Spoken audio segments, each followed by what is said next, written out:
Assalamualaikum warahmatullahi wabarakatuh. Ulama madhab kan ada 4. Lalu itu bagaimana ya? Kita harus gimana? Oke, teman-teman semuanya, bahwa setiap kita tidak wajib dalam semua perkara harus mengikuti satu mazhab. Saya ulangi, tidak wajib bagi kita bahwa dalam semua perkara mengikuti satu mazhab selagi negara kita tidak menuntut kita bermazhab. Misalnya kita punya negara, lalu kemudian pemerintah kita menyuruh kita untuk mengikuti mazhab tertentu, barulah kita boleh ikut seluruh mazhab dengan satu imam, seluruh perkara dengan satu mazhab. Dalilnya adalah atiullah wa atiur rasul wa ulil amri minkum, taatilah Allah, Rasul dan pemimpin di antara kalian.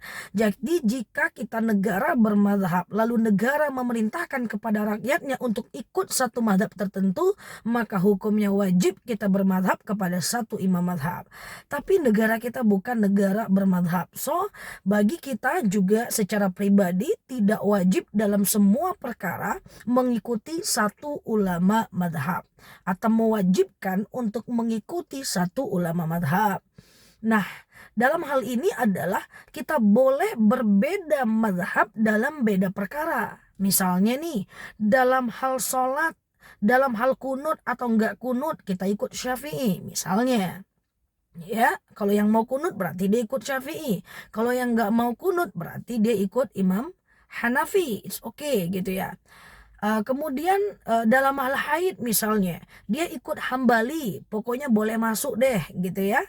Dalam hal tasyahud misalnya, dia ikut lagi Imam Maliki misalnya, boleh aja.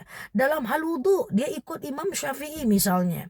Kayak wudhu itu kan perbedaan pendapat di kalangan ulama. Misalnya, ada yang bilang basuh cukup 3 helai rambut aja. Ada yang bilang sampai ubun-ubun. Ada yang bilang langsung ke telinga. Ada yang mengatakan semua rambut.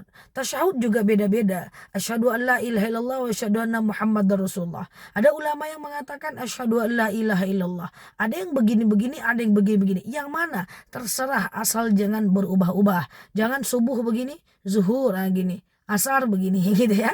Jadi perbedaan pendapat di kalangan ulama madhab, teman-teman silahkan pilih yang mana kita mau. Yang penting dalam satu kasus jangan berubah-ubah.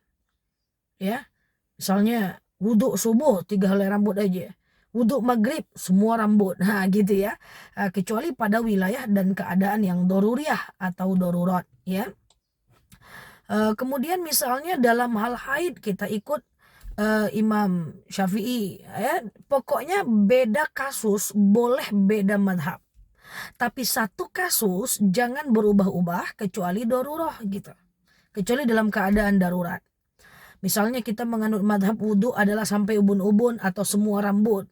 Tahu-tahu bagi kita yang perempuan wudhunya di tempat umum, jangan pertahankan itu. Karena dalam keadaan darurat cukup 3 helai rambut aja. Boleh kita ganti perbedaan pendapat itu, boleh kita ganti madhab dalam satu kasus dengan syarat dalam keadaan darurat.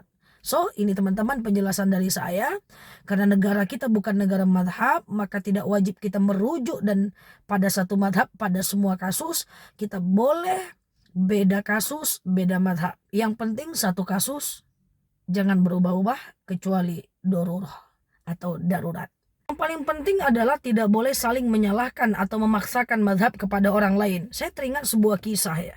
Ketika Imam Malik ya mengarang sebuah kitab namanya Kitab Al-Muwatta. Lalu kemudian Kitab Al-Muwatta itu ingin dijadikan undang-undang di kota Madinah. Bayangkan cerdasnya Imam Malik, kitabnya saja ingin dijadikan undang-undang di kota Madinah. Apa kata Imam Malik? Jangan jadikan kitabku sebagai undang-undang di kota Madinah. Kenapa wahai Imam Malik? Karena bisa jadi pendapat Syafi'i lebih hebat dibanding pendapatku. Begitulah para ulama, mereka tidak saling menyalahkan dan tidak saling memaksakan. So, di tengah perbedaan pendapat, selagi ada ulama madhabnya, maka tidak boleh saling menyalahkan.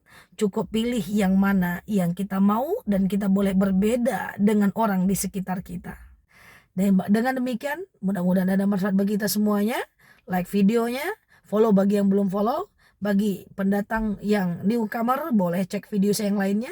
Semoga bermanfaat buat kita semua. Nel Luki di sini. Assalamualaikum warahmatullahi wabarakatuh.